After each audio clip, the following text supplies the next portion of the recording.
Hi, we're looking at the Highfield Functional Skills Maths Level 2 paper. We're going to start with the non-calculator section, and this is paper 211P, I think sometimes referred to as practice paper 1.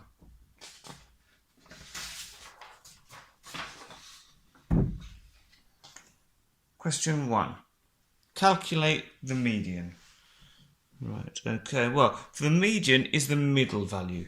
But it's not just the middle value of any of them, we need to order them first. So it's the middle value once they've been sorted in ascending or descending order. So I'm going to rewrite these starting with the smallest. Before I do that, I'm actually going to number them. So what's the smallest we've got here? 10 looks the smallest. Yeah, so that'll be my first one. What's the next smallest? 15, so that'll be 2. Next smallest is 19, then we've got 21, next smallest is 24, what's the next, 36 is it? Yeah, in fact we've got two 36s, so that'll be the 6th smallest and the 7th smallest. What's next biggest after 36? Oh, there's another one, so that'll be number 8, then we've got 45, 48 will be the 10th, 50 will be the 11th, and 92 will have to be the 12th. Okay, so you don't have to do this, but I find this helpful so I make sure I don't miss any out. Now I'm going to write them in order of these numbers I put at the bottom. So the first one was 10, then we had 15, then we had 19, then we've got 21, the 5th one is 24. And you might think that this is just all very time consuming, but the point of doing this is to try and minimize the chance of making any mistakes. And it's much better to take your time with these things in the exam, knowing that you've got a process that's going to work, than rushing through something and then regretting it later. Okay, so we've got all of our numbers ordered, so we're going to eliminate the smallest and the largest. Then the next smallest, next largest. And we'll keep doing this, crossing them off in pairs until we've got either 1 or in this case 2 left. Now, because these are the same, well, the median will just be 36. But if they were different, what we'd do is we'd add them together, divide them by 2, but as I say, in this case, that's still going to just give us 36, which we can write down here.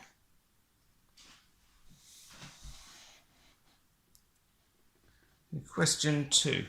Calculate 6.4 times 8.5.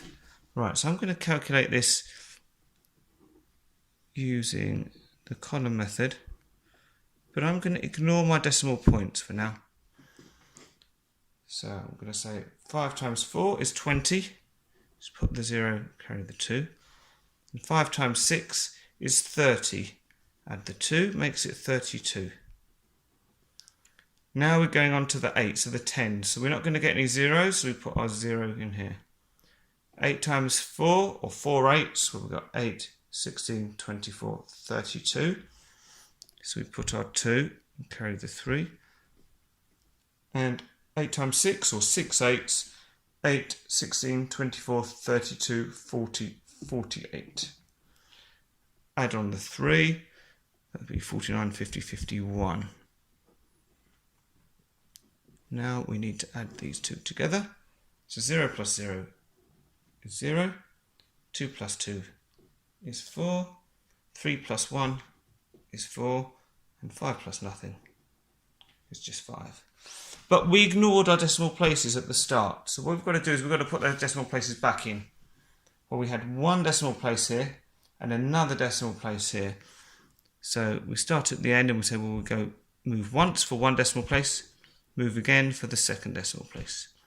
So we end up with an answer of 54.4. You could put 0.40, but the 0 at the end isn't needed.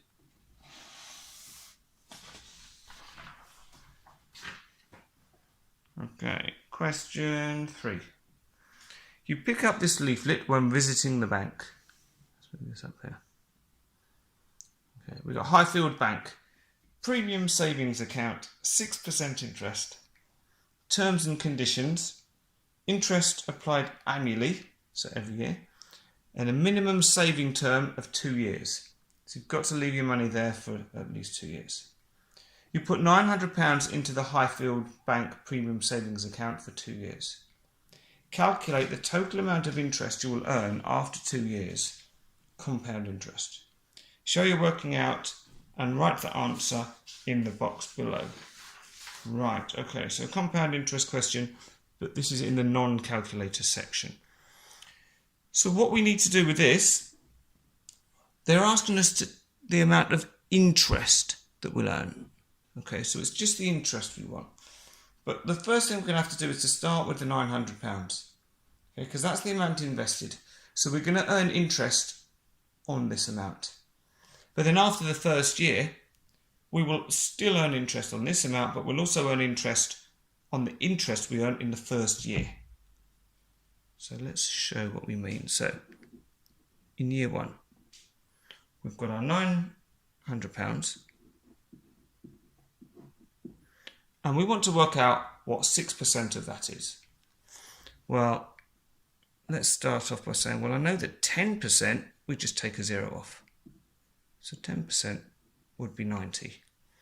Well, for 6%, what about, well, if I half this, I can say, well, 5% is going to be half of 90, which is 45. Now I've got 5%, I want 1 more percent. Well, I know for 10% I took off 1 0, for 1% I take off another 0, so I get 9. So that means that if I add, so let's just put a curvy line there. So if I add the 5 and the 1% together, I get 6%. And if I add the 45 and the 9 together, I get £54. Okay, so that's the interest after 1 year. Now, to work out the second year, I need to add that £54 on. So we can say the amount after year one is going to be £954. So now let's have a think about year two. So we're starting with £954. Again, we want to work out what 6% interest is. So I'm going to do the same thing as before. I'm going to say, well, I know that 10%. Well, on this one for 10%, I crossed a zero off. But what we're really doing is we're actually moving the decimal point one place in. It's just when it's a zero, it's the same as just crossing a zero off. In this one, if we move the decimal point once, we're going to get 95.4. Now, if we want 5%, we're going to want half of this. So actually, let's do this using the bus stop method. So if we want half of it, we want to divide by 2. 2 into 9, well, we've got 2, 4, 6, 8. 10 would be too many, so it's going to go in 4 times with one remainder. 2 into 15. Bring it down a bit. We've got 2, 4, 6, 8, 10, 12, 14 would be 7 times, and 1 left over for the 15. And 2 into 14, well, 2, 4, 6, 8, 10, 12, 14. So that's 7 times. So half of 95.4, or 5% of 954, is going to be 47.7. Right, if you remember last time, once we had 5%, we then worked out 1%. So we'll do the same again.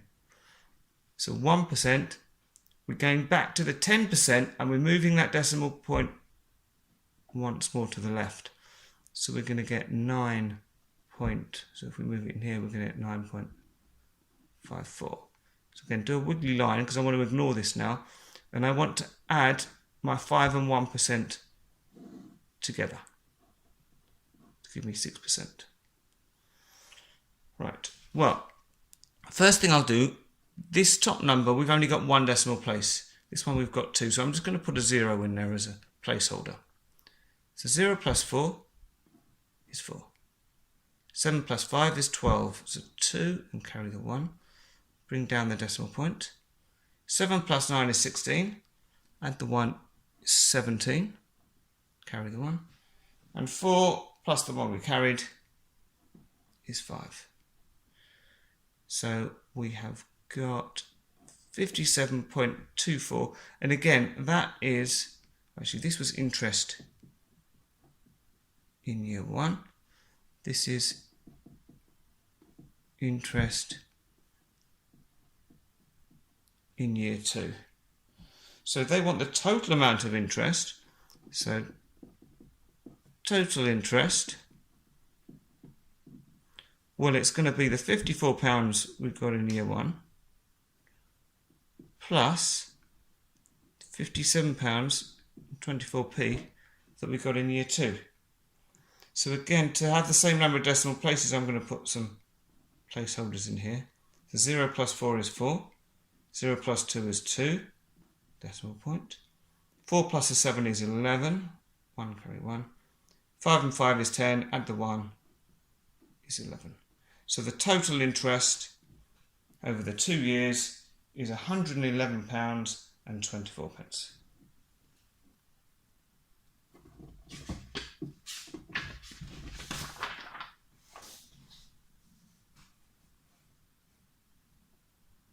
Okay, question 4.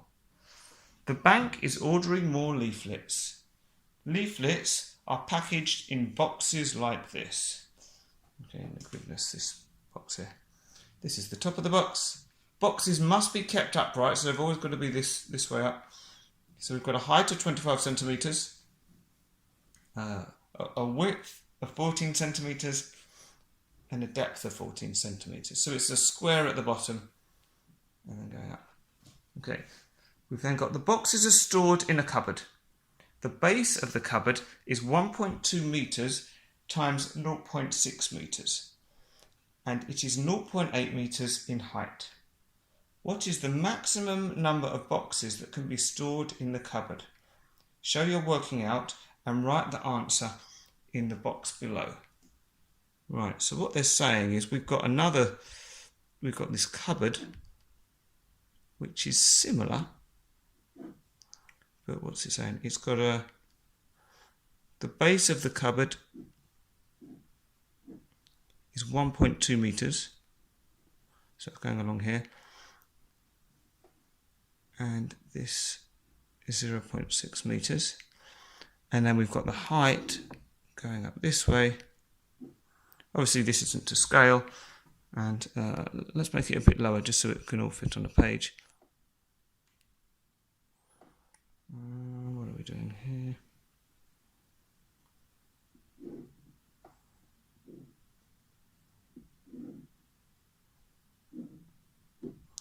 Right, and we've got a height of 0.8 metres.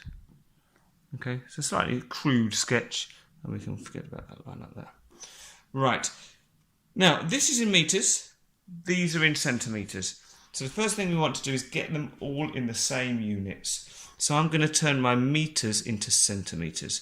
It's usually easier to go for the smaller measurement, just because that way we get rid of the decimal point. So I know I've got 100 centimetres in a metre, so 1.2 metres, it's going to be 120 centimetres. And so 0.8 metres, again it's like we're multiplying by 100, so we're going to move the decimal point twice. So we'd end up with 80 centimetres for the height, and the same kind of thing here, we're going to end up with 60 centimetres for the depth. So if we just think about the floor for now, going across, we've got 14 centimetres here. So we want to know, well, how many times can I fit 14 centimetres along here? So what we're saying is 120 divided by 14. And then for going up this way, we're going to want 60 divided by 14. Okay. Now, probably the best way to do this is think, well, let's write down our 14 times table. It's not something we kind of learn off by heart, but I'm sure we can work this out. And we want to go until we get up to about 120. Okay, so we'll do this over this side. So 1, 2, I don't know how many we'll need. 6, 7, 8, 9, let's go up to 10. Okay, so 114 is 14. 2 14, so 14 plus 14 is 28. Add another 14 on, we're going to get 42. And another one, 56. Add another 14, well 4 and a 6 makes 10, so that would make it 60. Add the 10 on, make it 70. So if you want to, you can work these all out separately, but if you're able to do it in your head, even better. Add another 14 on, we're going to get 98. Another 14, we're going to get 2. Carry the 1 to 112. 12 and 14 is 26. And another 14, we probably don't need this one. It's going to be 140. So, 12 divided by 14. How many times does 14 go in? Sorry, 120 divided by 14. How many times does 14 go into 120? What? It goes 8 times. 9 times we'd need 126, so that's going to be too much. So this is going to be 8, and it's point something. But we don't really care about the something because we want to know the whole, because we've got boxes here. We can't have a bit of a box. So we're just going to go with 8. And how many times does 14 go into 60? Well, it's going to be this one here. Because 5 times would be too many. So we can have 4 point something. Okay. Now, that means that on the base, we're going to have 8 times 4, which will give us 32 boxes. Okay. So we've got 14s going along this way, and we've also got 14 coming down this way. Okay, so we have 32 boxes on like the bottom layer. Now, we look at the height. Well, we know we've got 80 centimetres going up. Each of these boxes is 25 centimetres high. So we want to say how many times does 25 go into 80? Well, 25, another 25 would make it 50.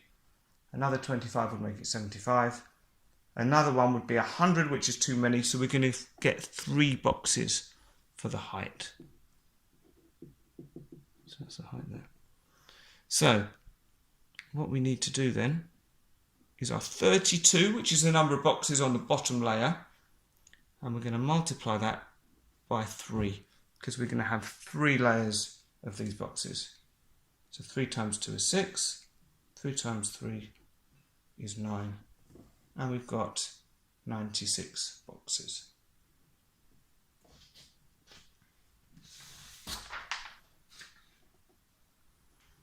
Okay, question 5.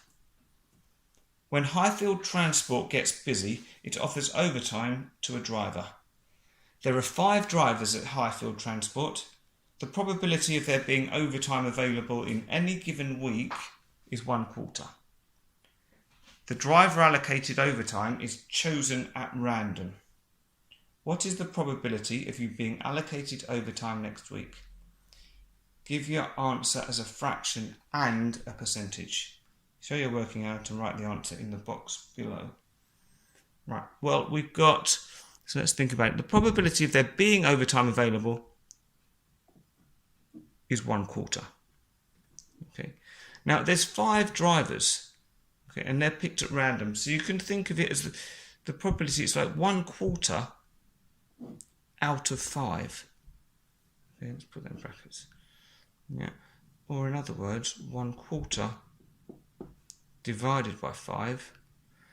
Now, if we want to have a division of fractions, instead of just 5, let's write it as 5 divided by 1. Okay.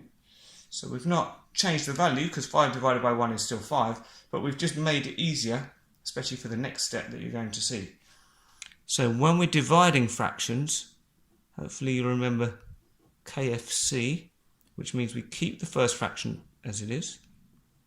We flip the other one upside down, so 5 over 1 becomes 1 over 5. And we change the divide to a times. So 1 times 1 is 1. 4 times 5 is 20. So that's our fraction. Our answer is a fraction. Now we also want to get it as a percentage here. So to make it a percentage, we take the fraction and we multiply it by 100.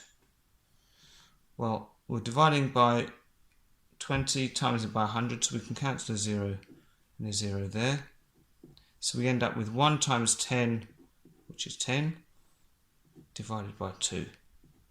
So 10 divided by 2 is just 5. So we've got our fraction,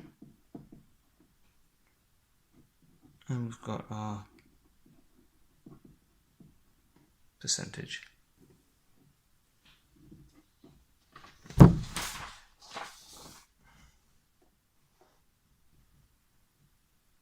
Okay, question 6. I'll leave that there. I'll move it down afterwards when we get there. You're planning the delivery of furniture to 2 customers. You expect that you will drive at an average speed of 50 miles per hour. Unloading each delivery will take 30 minutes. This is the route you take. So you leave the depot, travel 55 miles, make delivery 1, where you're going to be 30 minutes. Drive 110 miles, make delivery 2, which will take another 30 minutes. Then you drive 135 miles back. You leave the depot at 8 AM. What time would you return to the depot if everything went to plan? Show your working out and write the answer in the box below. Right, so we know our start time. So what we really need to do is work out how long it's going to take and then add that on to our start time.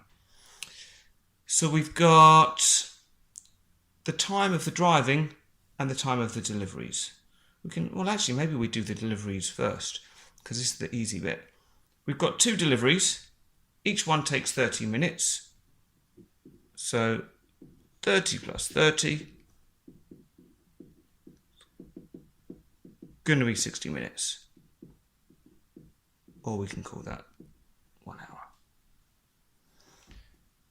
You'll drive at an average speed of 50 miles per hour. So we want to know how far we're going to drive.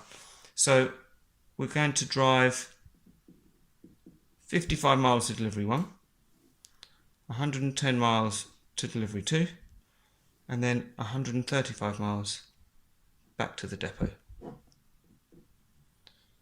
So 5 plus 0 plus 5 is 10. 5 plus 1 is 6, plus 3 is 9, plus 1 is 10.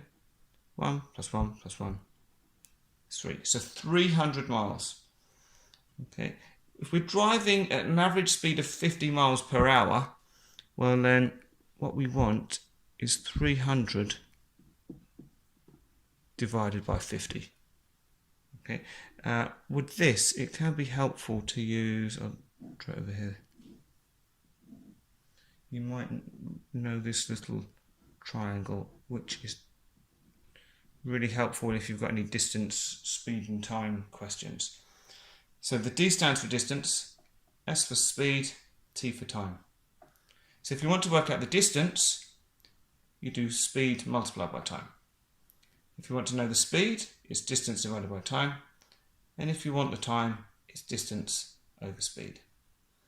Here we're trying to work out the time. So we want our distance, which is the 300, divided by the speed, which is 50. Okay, so 300 divided by 50, well, we can cancel a 0. And we have now got 30 divided by 5. So 5, 10, 15, 20, 25, 30. So that's going to be 6, and that's going to be 6 hours.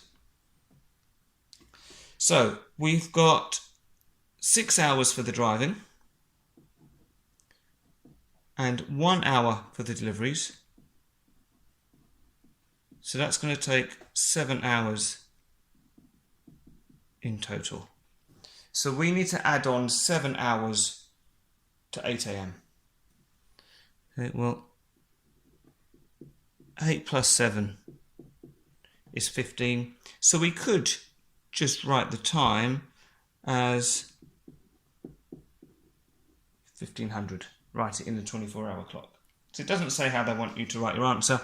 But equally, you could say, well, they've written this in the 12-hour clock, so I'll write this in the 12-hour clock. So we know it's more than 12, so it must be in the afternoon. So if we take 12 away from 15, we end up with 3 p.m. And that's the end of the non-calculator section.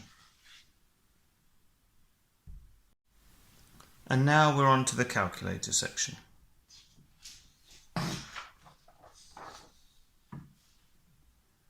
Question 1. Calculate 13% of 255.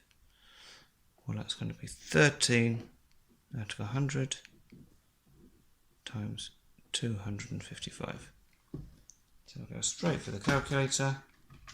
13 divided by 100 times 255, and we get 33.15. Reasonably straightforward for 1 mark. Question 2. A company asked its 230 employees if they would like more flexible working hours. Of those asked, 198 said yes. What percentage of the employees said yes? Well, this is the 198 out of 230. And again, to turn it into a percentage, multiply by 100. So 198 divided by 230 multiplied by 100, 86.08695. Let's do this to 2 decimal places. So 86.08. We look at the next number. If it's 5 or more, we need to round up one. So it's going to be 86.09.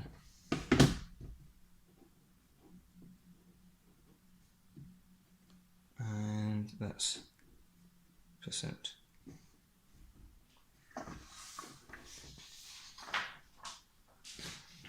Question 3. Show how you could check your answer to question 2. Okay, well, what we can do with that is to start with our answer. So we ended up with 86.09, and we're going to do a reverse calculation. So we divided by 200, well, to start off with, we had 198 divided by 230 and times 100. So if we do it backwards, we can divide by the 100 first of all, and then multiply by the 230. And that should get us back to what we started with. So 86.09 divided by 100 multiplied by 230, and we get 198.007. Well, that's approximately equal to 198 because we had some rounding, so that's fine.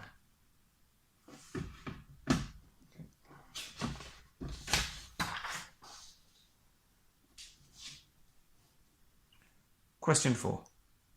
A taxi company uses the following formula to calculate the cost of each journey in pounds. We've got the C equals 0.5n plus 5. If you remember when we've got a formula, a number next to a letter means we multiply them. So we've got C is the cost that we're trying to work out, N is the number of miles travelled. Calculate the cost of a journey that is 25 miles. Show your working out and write the answer in the box below. So we've got C. The first thing we do with these is write it out as it is, but replace any letters for numbers.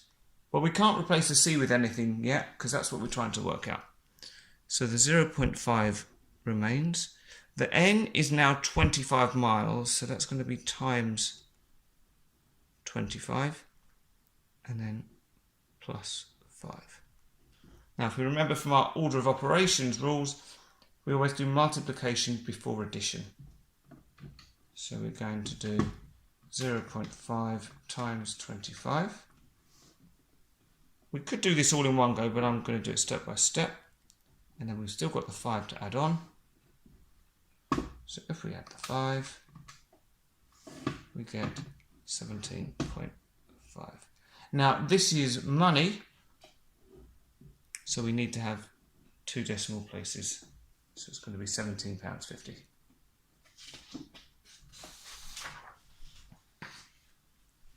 Question 5. Convert 5,000 grams into pounds. And we're told that 1 kilogram is 2.2 pounds. Right, so before we can do the kilograms into pounds, what we need to do is turn our grams into kilograms. And I know that we've got 1,000 grams in 1 kilogram. So 5,000 grams, well, it's just 5 lots of that, so it's going to be 5 kilograms. So if 1 kilogram is 2.2 pounds, we're going to need to multiply the 2.2 by 5, because we've got 5 kilograms. And we can do this with our calculator. And we get 11. And that's pounds. So be careful when you're writing the pounds, because it can look like a 1. But in the answer box down here, they've written the pounds anyway, so we can just put 11. Question 6, we've got another check. Show how you could check your answer to question 5. Well, I'm going to do a reverse calculation again. So we'll start with the 11. Before we multiplied by we did 2.2 times 5, so I'm going to divide by the 2.2 instead, because it's the opposite of multiplying by 2.2. And if we do that, we get 5. And if we want to go all the way backwards, well, that was 5 kilograms. To turn it into grams, we multiply it by 1,000. So 5 times 1,000 gives us 5,000 grams, which is what we started with.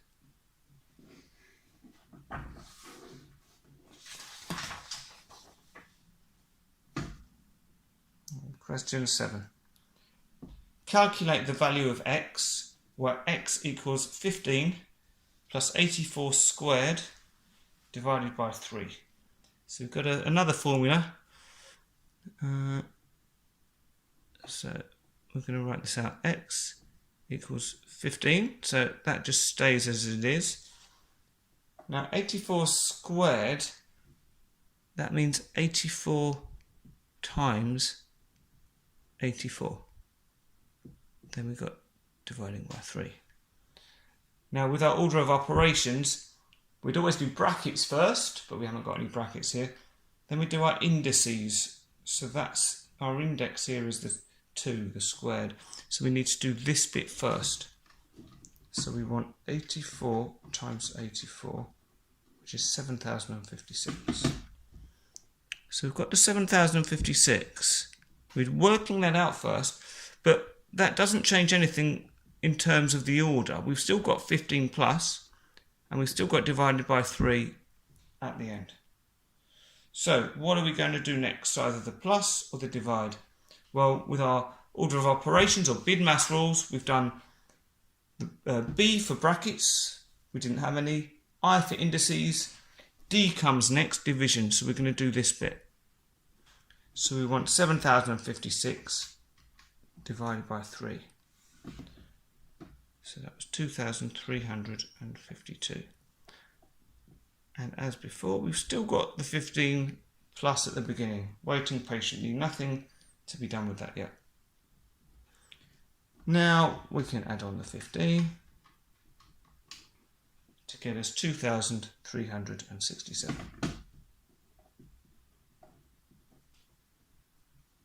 And we can write that down here if we want. Well, you would do every time in the exam. Okay, question 8.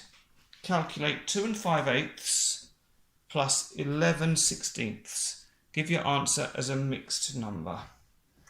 So you can do it in different ways. You could add just the fraction parts first and then add the whole number.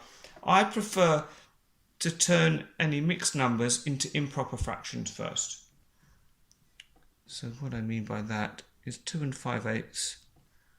Well, that's like saying we've got 2 full numbers. So that's like 8 over 8 twice.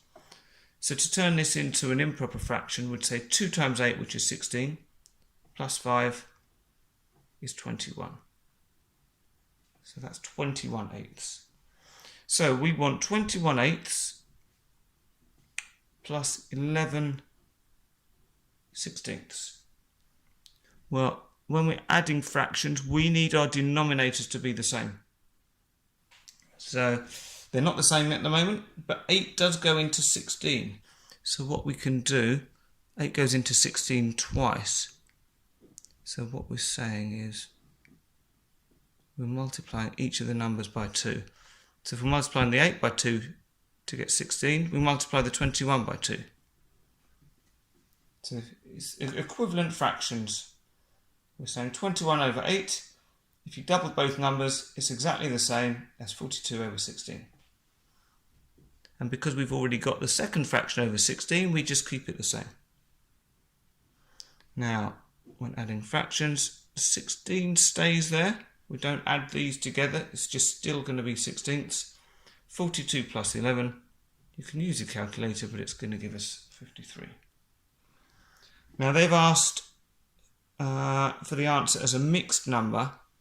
So 53 divided by 16. What you can do, if you want to use your calculator for this, you can say, well, 53 divided by 16. Well, that's 3.3125. So we know that 3 is going to be the whole number bit. Okay. So what I'd then do is say, well, if we've got 3 lots of 16, we can say 3 times 16 is 48. And then we want to do 53 minus 48. Means that we would have 5 left over. So 3 and 5/16. And again, just pop that on the answer line.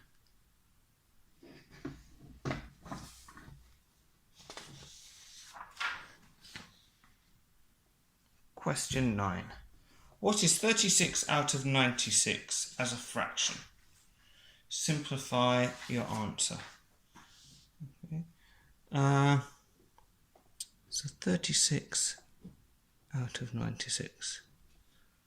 So with these, you can try to find the biggest number, the highest common factor, so that you can get to the answer in one step. But you don't need to. They're both even numbers, so we can just say, well, let's divide them both by 2. Okay, so we can say, well, 36 divided by 2 is 18. And 96 divided by 2 is 48. Now they're still both even numbers, so we can divide by 2 again. So 18 divided by 2 is 9. And 48 divided by 2 is 24. Now, can we simplify it any further? Well, they're not both even anymore, but I know 9 is in my 3 times table, so is 24. So let's try dividing. And if you're not sure with these, you've got your calculator, so you can test them out. So let's try dividing by 3. So 9 divided by 3 is 3. And 24 divided by 3, that gives me 8. So we've got an answer of 3/8.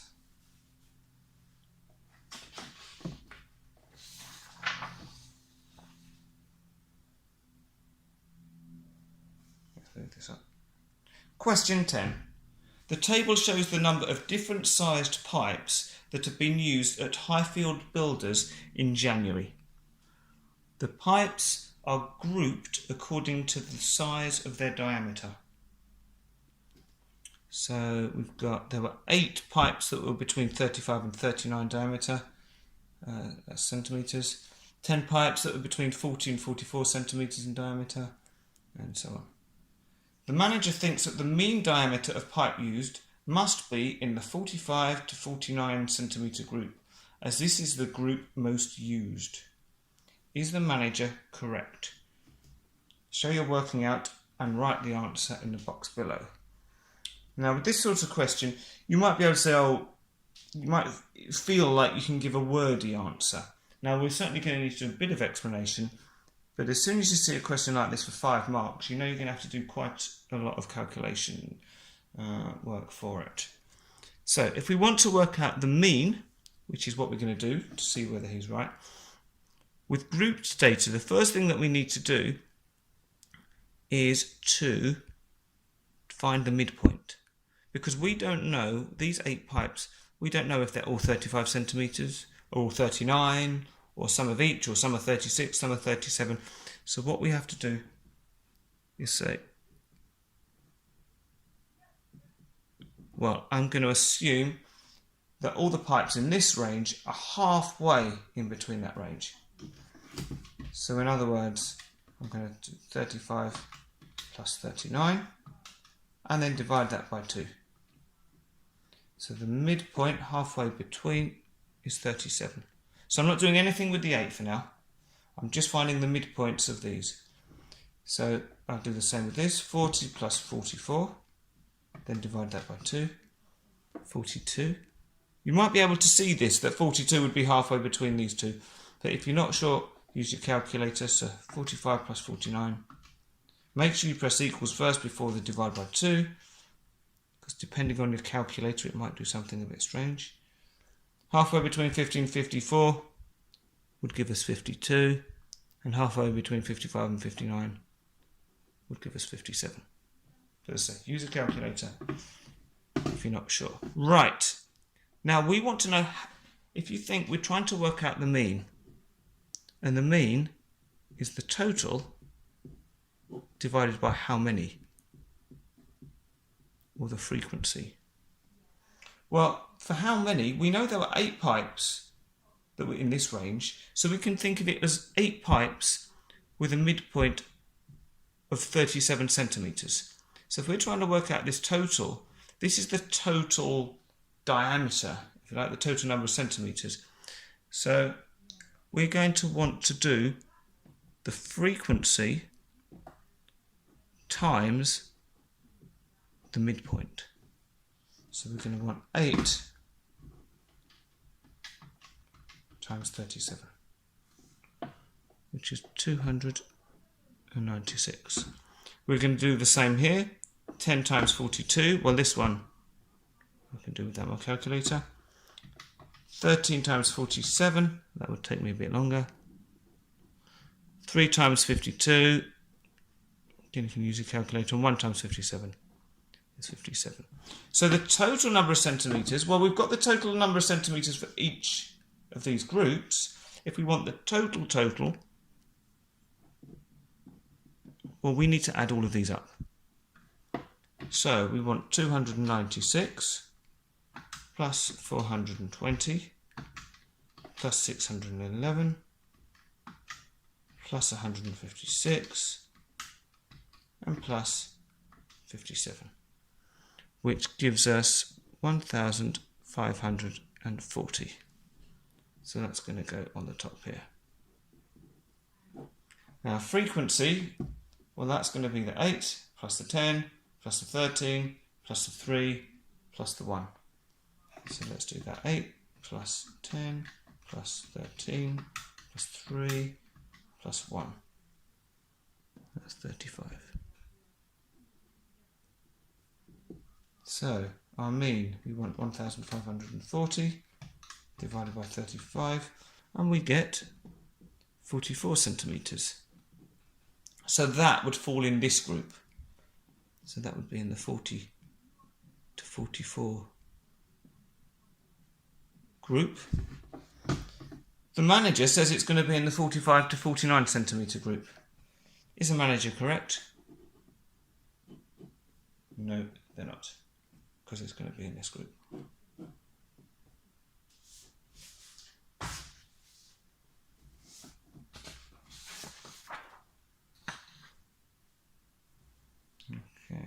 Question 11.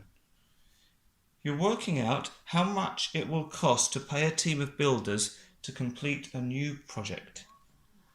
You know that 6 builders will work on the project. Each builder normally works 8 hours per day. Each builder is paid £12 per hour. The project will take 42 working days to complete. You agree to pay the 6 builders extra money, overtime, to complete the project sooner, so in 35 working days. Overtime is paid at the rate of £18 per hour for each hour worked after the first 8 hours per day. How much more will it cost to pay the builders to complete the work in 35 working days rather than 42 working days? Show your working out and write the answer in the box below. So I'm going to underline this word, how much more will it cost? So it's not just how much will it cost, but the additional cost compared to if they just worked normally and got all of this done in 42 days. So we've got to work out 2 things. How much it costs for the builders to do it in 42 days and how much it costs for them to do it in 35 days. So let's start with the 42 days option. Okay, so we've got no overtime involved in this. We've got 6 builders working 42 days. That's 8 hours a day, getting paid £12 per hour. Okay, so if we break this down, if you think 12 times 8, so this is how much they'd get for a day. This is how much they'd get for the 42 days. And then if we multiply by the 6, that's how much they'd get for the 42 days for all 6 builders. Okay, so I'm doing it as one long calculation.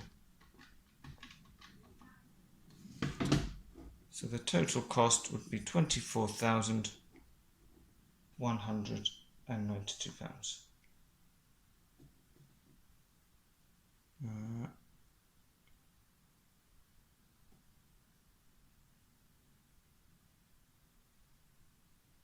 Okay, yes, I think that's good. Happy with that. So now we want to work out how much it would cost if they did it in 35 days. Okay, well, if it's 35 days, well, we're not going to have everything at the same rate, at the £12. We're going to have 6 builders. Well, if we first of all just think about the 35 days, because they're not going to get overtime on this for the hours that are worked within their normal hours, so anything within 8 hours a day, they won't get overtime. So we'd have 6 builders working 35 days, 8 hours a day, and they get £12 an hour. Okay, so this is before we're factoring in the overtime. This is just saying 35 days, normal working hours.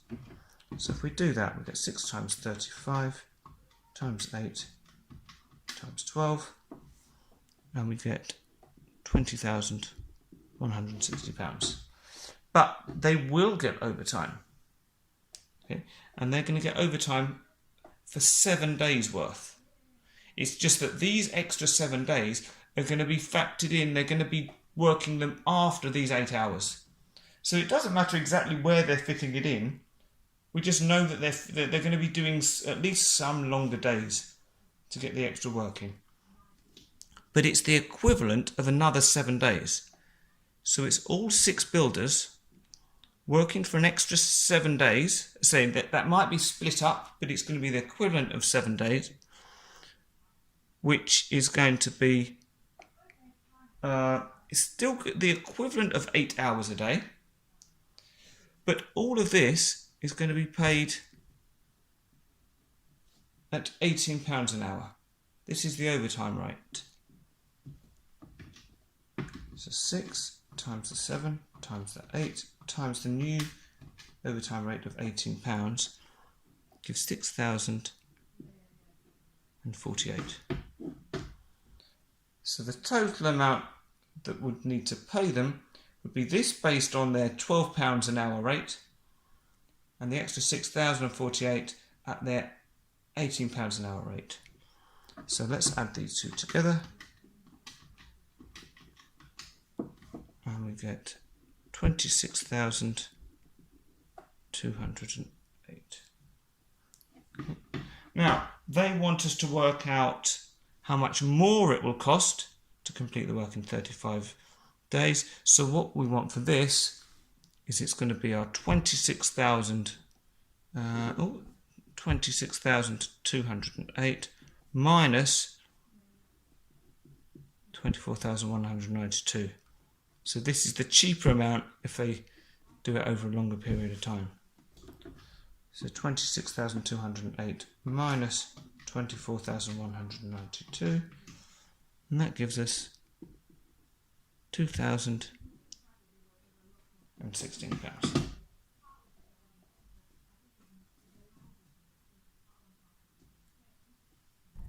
Question 12. The customer has asked you to install a new heater system in their living room. You have this floor plan. Yeah. Now we've got a key here as well, saying that this one of these squares is 1 metre. You need to work out the volume of the living room so that you can advise the customer which size of heater you need to install. There are 3 heaters to choose from. So we've got the Elite, Deluxe and Supreme, suitable for rooms of capacity. So this one's from 1,765 to 2,400 cubic feet. Then we've got this one, which is for smaller, it's up to 1,750. And then we've got 880 to 1,590 cubic feet. Okay, so it's 3 different ones. So once we know the size of a room, we can work out which type of heater might be suitable. Okay. Now they tell us the height of the living room is 2.2 metres, and we're told that 35.3 cubic feet is equal to 1 cubic metre. Okay. Which heater would you recommend for the customer's living room? Okay, so let's go back up here and look again. So we're talking about the living room. Right, so what we need to do is to work out the volume or the capacity of the living room. To do that, first we need to know what the area is. And once we know what the area is, we can multiply that by the height to get the total capacity. Okay, so for the area, we're going to use this very important thing, which tells us that one of these squares is 1 metre. So let's start here. So if that's 1 metre, we've got 1, 2, 3, 4, 5. That would be 6. So this is going to be 5.5. So let's just draw this. So from here to here, we've got 5.5 metres. Now what about down here? Well, we've got 1, 2, 3, 4. So this here to here is 4 metres. Right, now it looks like a rectangle, but we've actually got this little bit here missing. So what we can do is we can work out the area of the rectangle and then take off this bit here. Well, we've already said that one of these boxes is 1 metre. So that means that across here is also 1 metre. So if we want to work out this area, well, it's a triangle. And the area of a triangle is half times the base, which is 1 metre, times the height, which is 1 metre. So half times 1 is a half, times 1 again is still a half. So we've got half a metre squared for the area of this space here. Now, we want the area of the living room, or this space in here. So we're going to go for this rectangle first of all. So our area is going to be, well, it's going to be the length, 5.5, times the width, which is the 4. Okay, so we can use our calculator. So 5.5 times 4 gives us 22 meters squared. But because we need to take off this little bit here, the actual area of the living room is going to be 22 minus 0.5, which gives us 21.5, and that's going to be meters squared. Right, so that's given us the area. Now, we said that we want the capacity, so what we need to do, capacity, let's say capacity, you can read that as the same as volume. Okay, we tend to use volume when we're talking about liquid of something filling it up, and capacity when it's more just the space or how much air you could fit in it, but the formula is going to be the same. So if it was volume, it would be length times width times height. Well, we've already worked out the area, which is like the length times the width. So we just need to multiply it by the height. So it's going to be the 21.5 times, and the height we're told down here is 2.2 meters.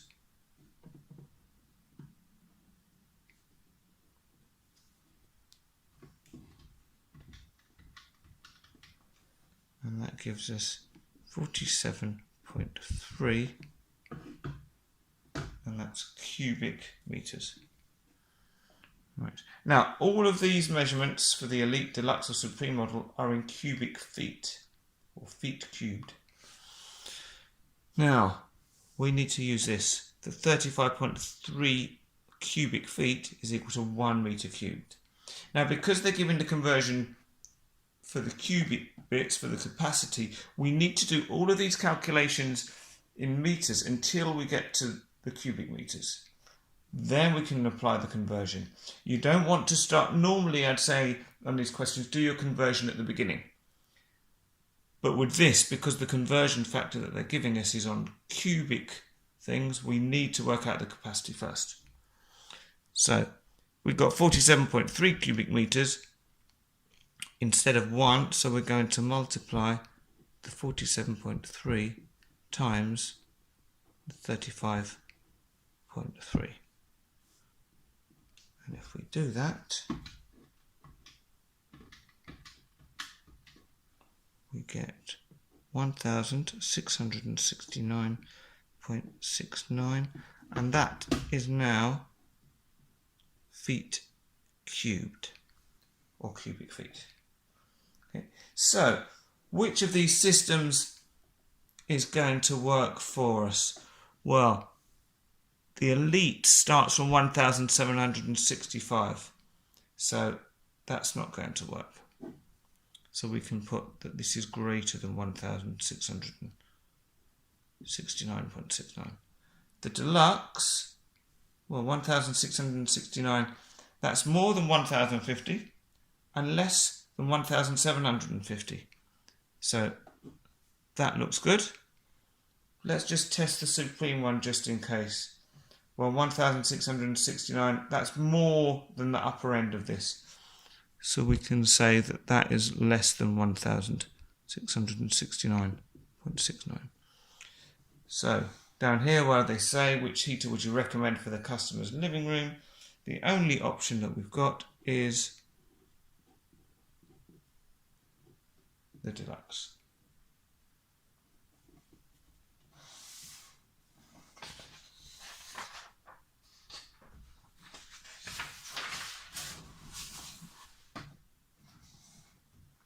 Okay. Question 13. Highfield Builders is planning to build some new apartments in Highfield town. The apartments will be ready to sell in 2025. Your manager has asked you to research the selling prices of apartments in Highfield town, and you find this information. So we've got the selling prices in the year 2005. So this is what these houses sold for, or these apartments. And the selling prices in the year 2015. So we've got some apartment selling prices here as well. What will be the mean selling price of an apartment in 2025 if the mean price rises by the same percentage as it did between 2005 and 2015? Show your working out and write the answer in the box below. We've got 6 marks, so we've got a lot of work we've got to do here. So, we want to know what the mean price is going to be in 2025. Well, they're telling us that the percentage increase is going to be the same as it was from 2005 to 2015. So we first need to find out what the mean was in 2005, then find out what the mean is in 2015, work out what that percentage increase is, apply that percentage increase to the mean for 2015, and that will give us a new mean for 2025. Okay, so just as a recap, the mean is worked out as the total, or all of the values, divided by how many you've got, or the frequency. Okay, so what we want to do is we want to work out what the total are, or what the total is for each of these. So 54,050 plus 72,000 plus 68,000 plus 49,000 plus 56,500 plus 49,900 plus 73,250 and plus 63,500. Okay, and that gives us 486,200. And how many have we got? 1, 2, 3, 4, 5, 6, 7, 8. I was going to put an 8 there. Okay, so for 2005, we're going to have 486,200 divided by 8. And we get 60,775.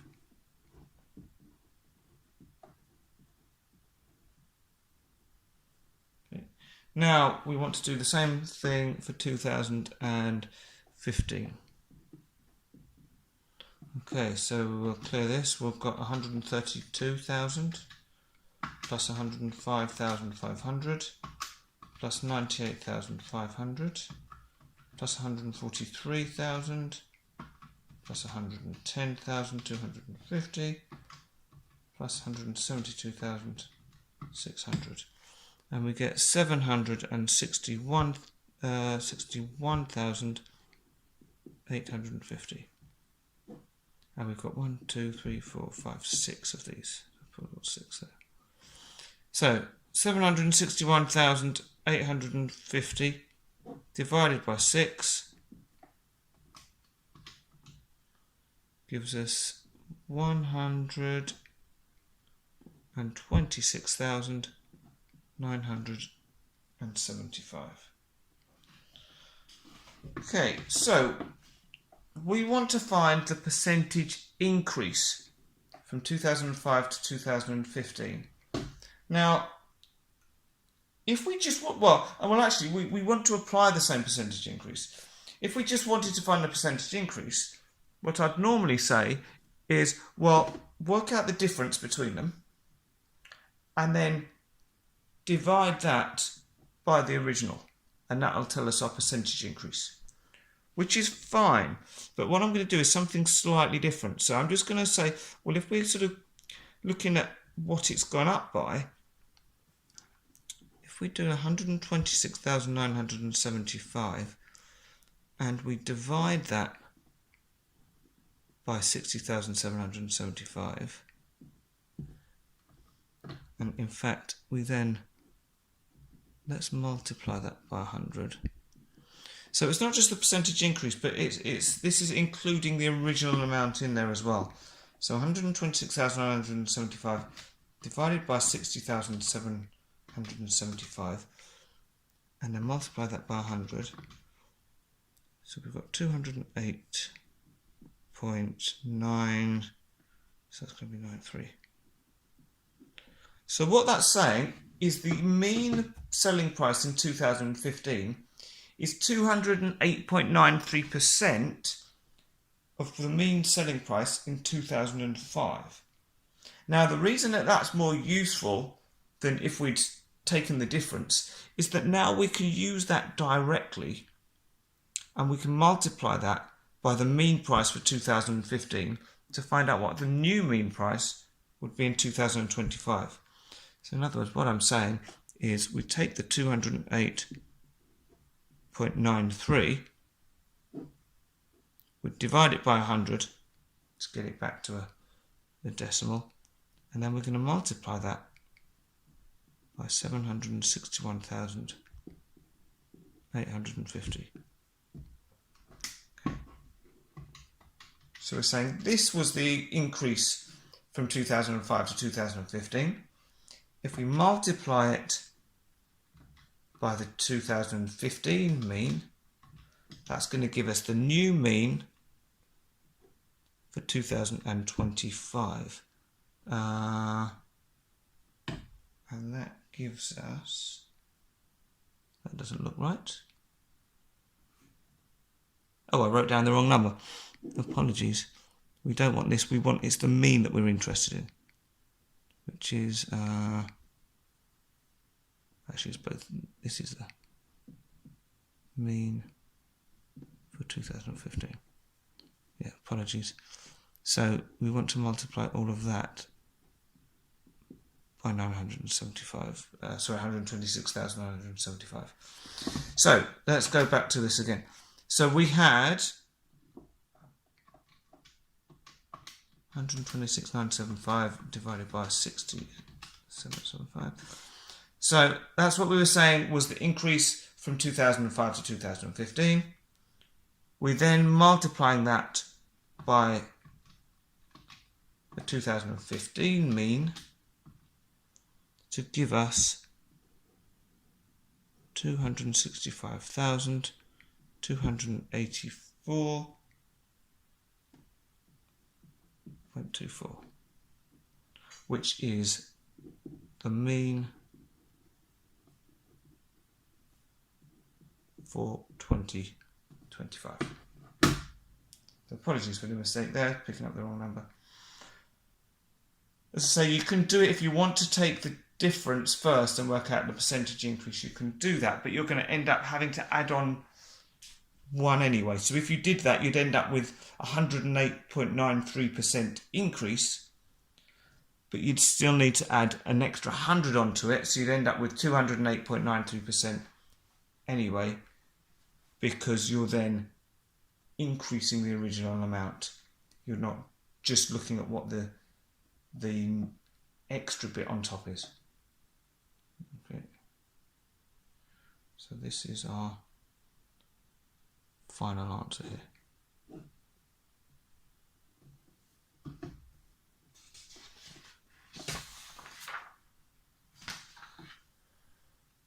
Question 14.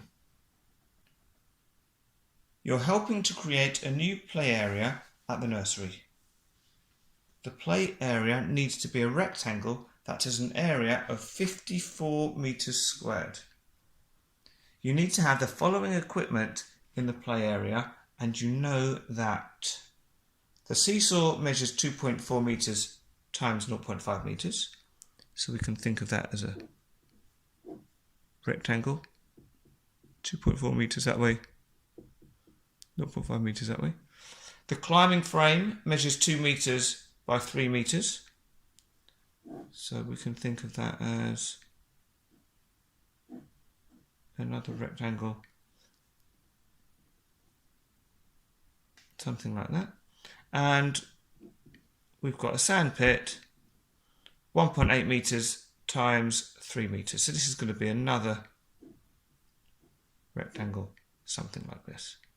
So 3 meters that way, 1.8 meter that way. Each piece of equipment needs at least 1 meter clearance from the edge of the playing space and other pieces of equipment.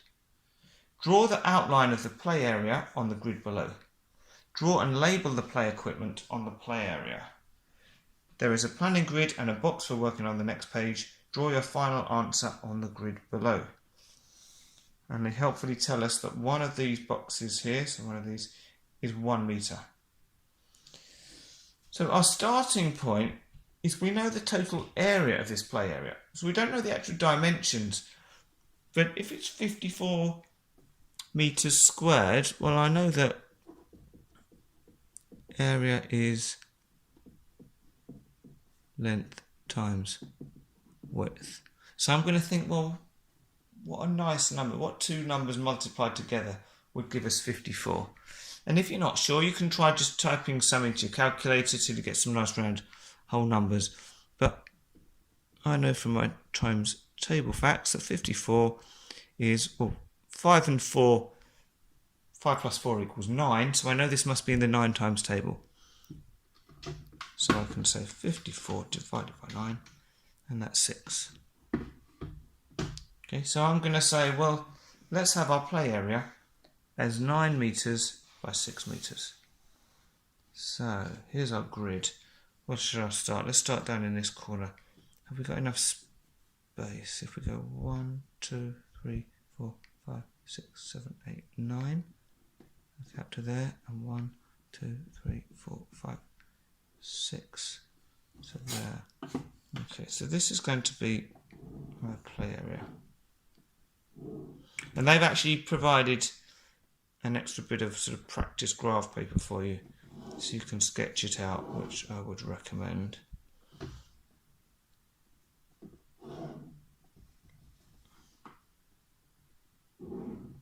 But we've worked this out, so we know that this is 9 meters, this is 6 meters. So we've got our area of 54 meters squared.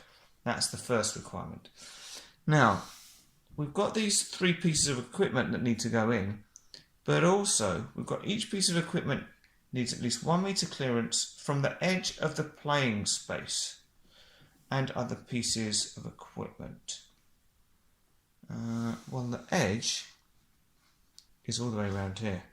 So 1 meter would be here. So in other words, we've got a sort of inside space for the equipment. We can't actually put anything in that space in there. But in this internal rectangle, we need to have a rectangle which is 3 meters by 2 meters, a rectangle that's 2.4 meters by 0.5 meters, and another one that's 3 meters by 1.8 meters.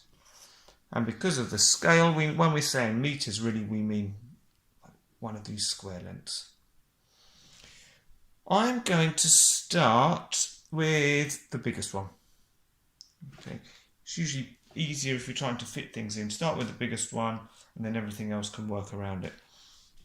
So we've got a climbing frame which is 3 meters by 2 meters. Well, let's put that up in this corner then. So 1, 2, 3, 1, 2.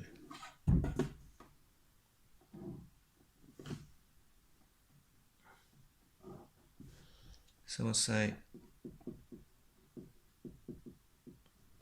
climbing frame. Okay, we can put 3 meters there, 2 meters there. Okay. Then what's the next biggest one? Probably the 3 meters by 1.8 meters. So where can we put that? Well, we've got to have at least 1 meter gap from this. So maybe we could have it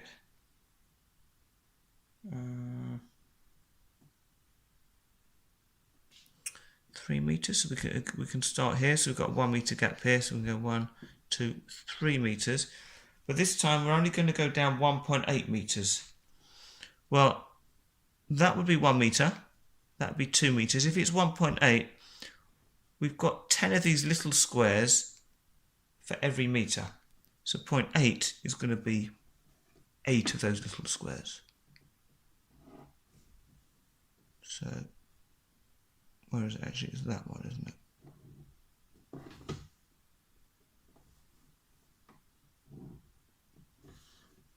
And that's going to be our sand pit.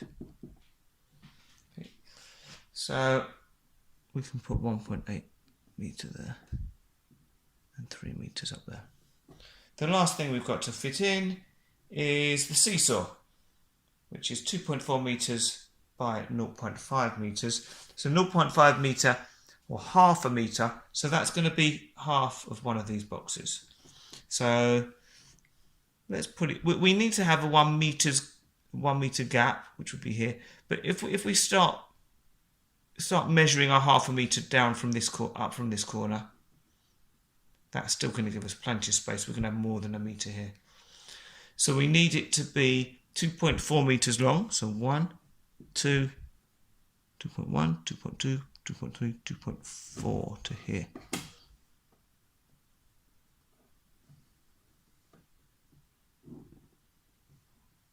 Okay, and I can just go over that line, make it a bit darker. So this is our seesaw. 2.4 metres and 0.5 metres. Okay, so we've got them all fitted in. We've got a metre all the way around the outside and at least a metre between all of the pieces of equipment, and that's all you need. There's going to be more than one way of doing this, okay? It depends how you do it. You could have the climbing frame going different direction. Just so long as you're careful when you do it, plan it out first. Make sure you've got your gaps in between.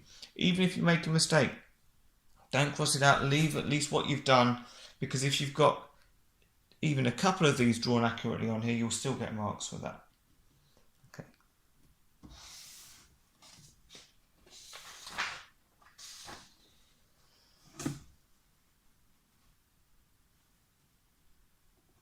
Question 15. You have been asked to order the sand pit for the play area. A supplier has 3 suitable sand pits for sale. We've got a blue sand pit, which is £25 and weighs 28 kilos. A green sand pit, including free cover, which is £26 and weighs 30 kilos. And a red sand pit, which also includes a free cover, which is £30 and weighs 32 kilos. The supplier uses this formula to calculate how much they could charge for delivering and setting up the sand pit. We've got C equals 1.2, and it's next to the brackets, so that means there's like an invisible times in there, a multiplier, times 0.45 m. Again, that's going to be 0.45 times m, where m is the number of miles, and 0.8 w, where w is the total weight of the item. Then we're told the distance to be travelled is 25 miles. The nursery's total budget for the sand pit, including delivery and setting up, is £70. Which sand pit would you choose? Show your working out and write the answer in the box on the opposite page. So basically we've got to work out the cost. And it's not just the cost of the sand pit, because we've got those here, but we've got to include the delivery and setting up charges. So let's do this one at a time. So if we start with the blue sand pit, well, we're going to use this formula. We've got 1.2 times, we open our brackets, then we've got 0.45 times m, where m is the miles, and we're told that's 25, plus 0.8 times the weight, which is 28 kilos. Now this is the cost for delivery and setting up. We're still going to have to add on the actual price of the sandpit as well. So when we've done all of that, we then add on our £25. Right, so order of operations, that tells us that everything in the brackets needs to be done first. Within the brackets, we've got some multiplications and some additions. But multiplication comes first, so we're going to need to do this and this, then add them together. Then once we've added it together, we've got the brackets worked out. So then we'll multiply it by the 1.2 and then add on the 25. So I'll do it in a few steps. So let's start off with the 0.45 times 25. And if we do that, we get 11.25. And that's then going to be added to 0.8 times 28, which is 22.4. So all of that is going to be multiplied by 1.2, and then we add on the 25. Well, if we add these two together, we get 33.65. So then we've got 1.2 times 33.65 gives us 40.38. Add on the 25. So actually let's write it as 1.2 times this, then add the 25. Where was it? 1.2 times 33.65, then add our 25, and we get £65.38. Okay, that's for blue. And I'm just going to do a nice tidy line to split these up. Next we'll work out green. So it's going to start off very similar. 1.2 times, and in the brackets we've got the 0.45, and we've still got 25 miles. But now, for the weight, instead of 28 kilos, we're going to have 30 kilos. And at the end, when we add on the price of the sandpit itself, we've got to add on £26. So, let's put these. This is going to be, we've still got 1.2. We know that this is going to be unchanged, so we're going to have 11.25. But now we want to work out 0.8 times 30. And we get 24. And then we're going to add on the 26. And this is going to be 1.2 times, well, if we add these two together, we get 35.25, and then we'll add on the 26. So 35.25 times 1.2, 42.3, add on the 26, and we get 68.3, but because it's money, that's going to be 30 pence. And we'll repeat this process for red. So 1.2 times. Now I'm doing quite a bit of working on here because I want to make it nice and clear what we're doing. You could do slightly less working if you want to, but I'd encourage you to do lots, or at least as much as this, so that if you do make any mistakes, you can still get lots of working marks. Right, so the weight for the red sandpit is 32 kilos, and the cost of it is £30. So we keep the 1.2 times. Again, 0.45 times 25 is going to be 11.25. Now we want 0.8 times 32, which gives us 25.6. Then we'll add on the 30,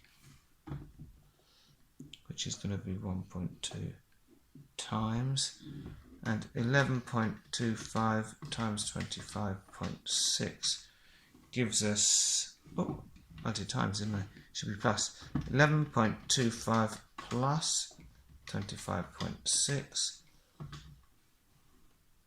36.85, and then we'll add on the 30. So 36.85 times 1.82 is 44.22. Add on the 30.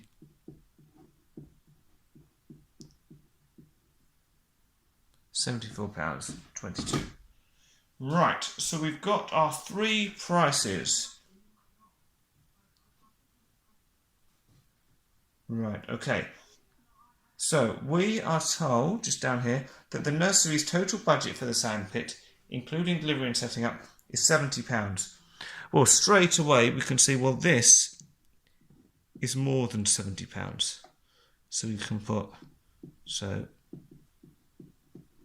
not red. Okay, we're not going to deal with that. But actually, both of these are within budget. So we could buy the blue sandpit or the green sandpit. They've said, which sandpit would you choose? Well, often I'd say we'll just go with the cheapest one. But actually, with these, the green one comes with the free cover. And we're only paying about roughly £3 more to get a free cover. And I think it's important to have these sandpits nice and clean. So which sandpit would you choose? I would say green, because under budget and comes with a free cover. Okay. You could also say the blue one just because it's the cheapest if you wanted to. Either of those would be fine, but certainly not the red, and you've got to make it nice and clear why the red one isn't suitable, just because it's over the budget. Okay. Question 16. This is a table of the heights and shoe sizes of some of the children at the nursery. So we've got all the names, their heights, their shoe size. Draw a scatter diagram to represent this data. Right, and they've given us some graph paper here. Okay. When you get a scatter diagram to draw, normally whatever we get first would put along the x-axis. So if we start that here, we can have height going here along the bottom, and the second one, shoe size, tends to be on the y-axis. So we're going to have shoe size going up here. Right, we've got to work out what sort of scales to use, how to get all of our numbers on the page. Now, because our heights, they're actually quite high numbers. The lowest one we've got is 81. So if we did all of the heights, would the graph, all the information on the graph would be sort of squished into a small space, and we'd have a big gap before that with nothing in it at all. So what I'm thinking of doing is actually at the bottom, instead of starting at 0, I'm going to start at 80 centimetres. In fact, where we've got height here, we can put, that's in centimetres. So I'm going to start 80 here. And the highest we've got, well, who's the tallest person, is 106. So we've got to think about how we can, I don't want to go 90, 100, 110, because again, it's all squished up. So we've got to think, well, how can we spread this out along the axis? Well, we could do two. We know 106 is the highest, so we could do 2 boxes, so that'd be 90, 100, 110. What about if we did 3 boxes each? 1, 2, so 90, 100, 110. Still a little bit squashed. Let's try going with 4 boxes. So 1, 2, 3. So that'd be 90. 1, 2, 3. That'd be 100. 1, 2, 3. That'd be 110. Let's try one more. If we had 5 boxes, 1, 2, 3, 4, 5. So that would be 90. 1, 2, 3, 4, 5. That would be 100. 1, 2, 3, 4, 5. And that would be 110. I quite like the look of that. We want to be using at least half of the graph paper. Okay, you want to almost use as much of the graph paper as you can without going outside of it. So that's going to be for all our heights. Now for shoe size, the smallest we've got is 6 and the biggest we've got is 11. So we could sort of miss off the ones at the bottom, but actually, how many boxes have we got? 1, 2, 3, 4, 5, 6, 7, 8, 9, 10, 11. We've got space, so I'm actually going to start from 0 for the shoe size. So 0, 2, 4, 6, 8, 10, and 11 is the biggest, so we've got to go up to 12 because we want to go at least as high as the biggest. Now you'll notice there I haven't put every single number on, and you don't have to.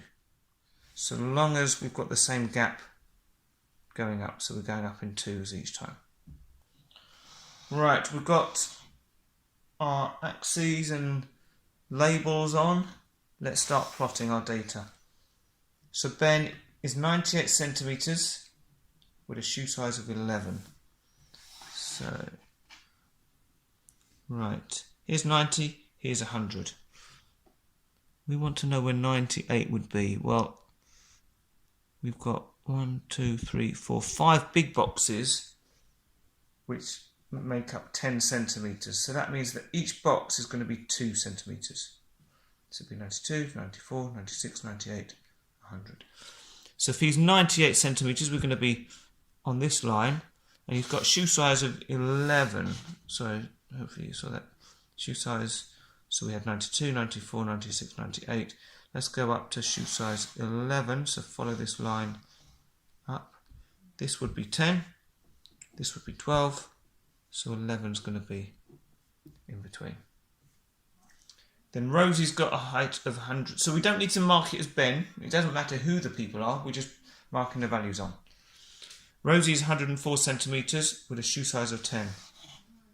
So 100. So remember, these are going up in 2, so 102, 104.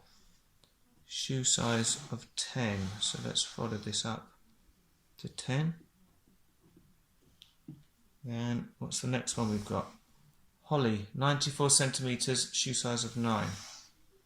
So 92, 4, follow it up to 9. Then Eva, 106 centimetres, size 11 feet. So 102, 104, 106, size 11. Okay. This can be quite time consuming, so really important that you are careful with it. 81, size 6, because it is easy to make mistakes. This would be 82, so 81 is going to be in between. And we go up to size 6. Easy to start rushing, but you want to really be careful. So Tom's 85 centimetres, also size 6. So 82, 84, 86, 85 is in between, but also size 6. Then we've got Miku is 92 centimetres with size 9 feet. So 92, size 9 up here. Cameron's 95 with size 10. So 2, 4, 5, and go up to size 10. Yeah. Rakib, 91 centimetres, size 9. So it's going to be 91. Let's go up to size 9 here. And finally, Joseph, 89 centimetres tall, size 7 feet. So 82, 84, 86, 88, 89 would be in the middle. Go up to size 7. And if you want, you can use your ruler when you're doing this as well, just to make sure you've got it lined up nicely. That's 89. And that's going to bring us in at size 7. Okay. So that is our scatter diagram. Couple of things to finish. Usually we wouldn't always, but generally we would put a line of best fit on a scatter diagram. So I'm going to put one on. So it's a straight line that goes through the data that follows the overall sort of pattern with roughly the same number of observations on one side as the other. So this is sort of doing the job. And we're just going as far as the values we've got. We're not extending beyond it. And the last thing we need is a bit of a title. So we could just say scatter diagram of height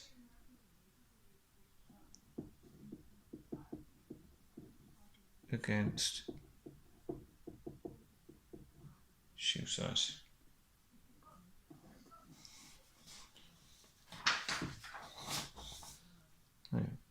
Part B. What type of correlation does this graph show? Well, there's two main types of correlation you get. You either get positive correlation. What that means is that as one value gets bigger, the other gets bigger. So in other words, going up. You can also get negative correlation. That means as one value gets bigger, the other value gets smaller. So that would show a downward slope. Or you could have no correlation at all, where one thing doesn't impact the other. So actually, let me just show those again. So this kind of thing would be positive correlation, if your line of best fit is doing that sort of thing. If your line of best fit is doing that kind of thing, then it's going to be a negative correlation. But we saw with ours, the line was going from left. You're always reading from left to right. Line was going up. So we can just say positive correlation. If you can't remember the exact terms, then you can describe it. You can say as height increases, so does shoe size, or something like that. But if you can remember, it's much easier and quicker to write this. And this is what they're going to be looking for. They'll just be able to give you the marks a lot quicker if they can see these words. Part C. What is the mode shoe size of the children? Well, the mode shoe size, that's the shoe size that occurs the most often.